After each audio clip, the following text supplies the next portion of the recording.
नमस्कार दोस्तों। सोमवार की व्रत कथा।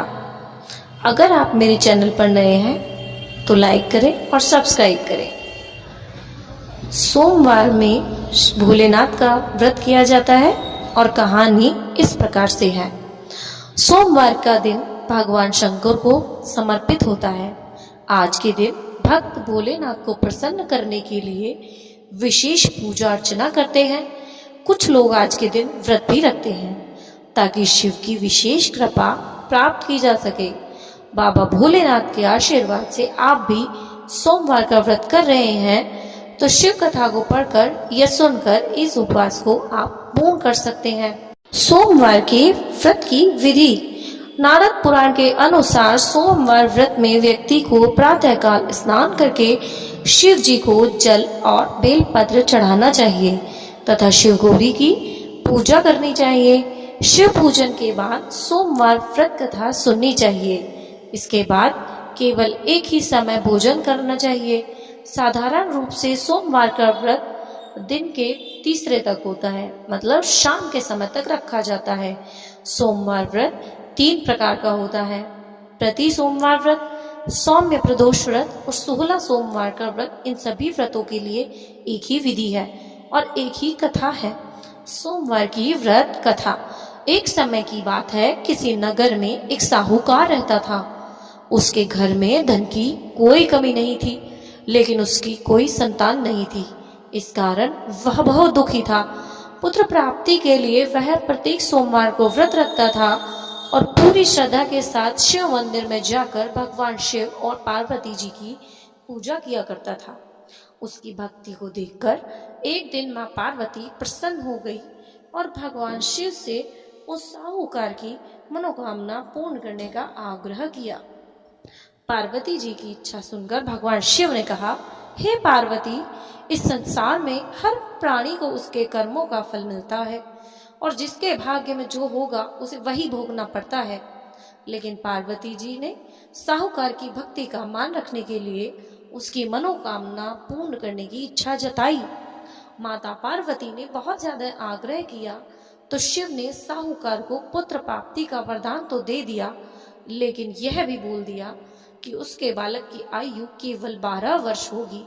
माता पार्वती और भगवान शिव की बातचीत को साहूकार सुन रहा था। उसे ना तो इस बात की खुशी हुई और ना ही दुख, क्योंकि वह सारी बातें पहले ही जान गया था। तो वो पहले की भांति शिव की पूजा करता ही रहा। कुछ समय बाद साहूकार के घर एक पुत्र का जन्म हुआ। जब वह जन्म हुआ सभी लोग खुशियां मना रहे थे, लेकिन साहूकार को न खुश हो रही था न दुख हो रहा था। उसको समझ नहीं आ रहा था कि मैं क्या करूं। धीरे धीरे समय बढ़ने लगा, बच्चा भी बढ़ने लगा। जब वह बच्चा 11 वर्ष का हुआ तो उसे पढ़ने के लिए काशी भेज दिया गया। साहूकार ने पुत्र के मामा को बुलाकर उसे बहुत सा धन दिया और उसे 12 वर्ष के बाद उसके मृत्यु का भी समाचार बता दिया गया था और उसको बहुत सा धन देकर कहा, तुम इस बालक को काशी विद्या प्राप्त करने के लिए ले जाओ और जहां भी मार्ग में रुको तो वहां यज्ञ कराना और जहां पर भी यज्ञ कराओगे वहां पर ब्राह्मणों को भोजन भी कराना और दक्षिणा भी देना। जब उसके साहूकार को मालूम था कि उसके बच्चे की मृत्यु होनी है तो वह उसके ही हाथों से धर्म कर्म के काम कराने के लिए ऐसा बोला। दोनों मामा भांजे इसी तरह यज्ञ करते और ब्राह्मणों को दान दक्षिणा देते काशी की ओर चल पड़े। जहां भी रुकते वहीं पर वो लोग हवन करते और जगह जगह ब्राह्मणों को भोजन भी कराते चले। एक जगह रात में एक नगर पड़ा जहां नगर के राजा की कन्या का विवाह था, लेकिन जिस राजकुमार से उस कन्या का विवाह होने वाला था वह एक आंख से काना था। राजकुमार के पिता ने अपने पुत्र के काना होने की बात छुपा ली थी और जब वो लोग ब्राह्मणों को भोजन कराने के बाद बैठे थे तब साहूकार के पुत्र को देखकर उसके मन में विचार आया, क्यों ना इस लड़के को दूल्हा बनाकर राजकुमारी से विवाह करा दूं। विवाह के बाद इसको धन देकर विदा कर दूंगा और राजकुमारी को अपने साथ ले जाऊंगा। लड़के के दूल्हे के लड़के को दूल्हे के वस्त्र पहनाकर राजकुमारी से विवाह कर दिया गया। लेकिन साहूकार का पुत्र बहुत ईमानदार था, उसे यह बात पसंद नहीं आ रही थी। उसने जैसे ही मौका देखा राजकुमारी की चुन्नी पर लिख दिया, तुम्हारा विवाह तो मेरे साथ हो रहा है, लेकिन तुम मेरे साथ विदा नहीं होगी। तुम्हें जिस राजकुमार के साथ भेजा जाएगा वह आग से काना है और मैं अपनी पढ़ाई पूरी करने के लिए काशी जा रहा हूँ। जब राजकुमारी ने चुन्नी पर लिखी बातें पढ़ी तो उसने अपने माता पिता को यह बात बताई। राजा ने अपनी पुत्री को विदा नहीं किया, जिससे बारात वापस चली गई। दूसरे ओर साहूकार का लड़का और उसका मामा काशी पहुंच गए। वहां जाकर उन्होंने यज्ञ किया। जिस दिन लड़के की आयु 12 वर्ष की हुई उसी दिन यज्ञ रखा गया था। लड़के ने अपने मामा से कहा, मेरी तबीयत कुछ ठीक नहीं है।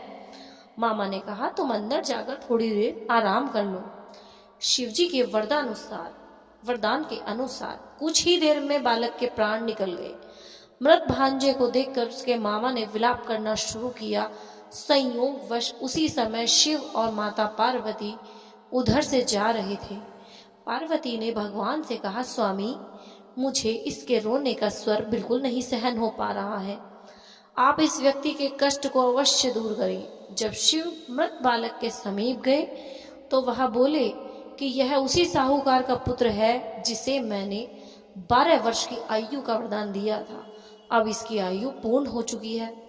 लेकिन मातृभाव से विभोर माता पार्वती ने कहा, हे महादेव, आप इस बालक को और आयु देने की कृपा करें, अन्यथा इसके वियोग में इसके माता पिता भी तड़प तड़प कर ही मर जाएंगे। माता पार्वती के आग्रह करने पर भगवान शिव ने उस लड़के को जीवित होने का वरदान दे दिया। शिवजी की कृपा से वह लड़का जीवित हो गया। शिक्षा समाप्त करके लड़का मामा के साथ अपने नगर को चल दिया। दोनों चलते हुए उसी नगर में पहुंचे जहां उसका विवाह हुआ था। उस नगर में भी उन्होंने यज्ञ का आयोजन दोबारा से किया। उस लड़के के ससुर ने उसको पहचान लिया और महल में ले जाकर उसकी खातिरदारी की और अपनी पुत्री को उस साहूकार के लड़के के साथ विदा कर दिया। इधर साहूकार और उसकी पत्नी भूखे प्यासे रहकर बेटे की प्रतीक्षा कर रहे थे। उन्होंने प्रण रखा था कि यदि उन्हें अपने बेटे की मृत्यु का समाचार मिला तो वह भी प्राण त्याग देंगे।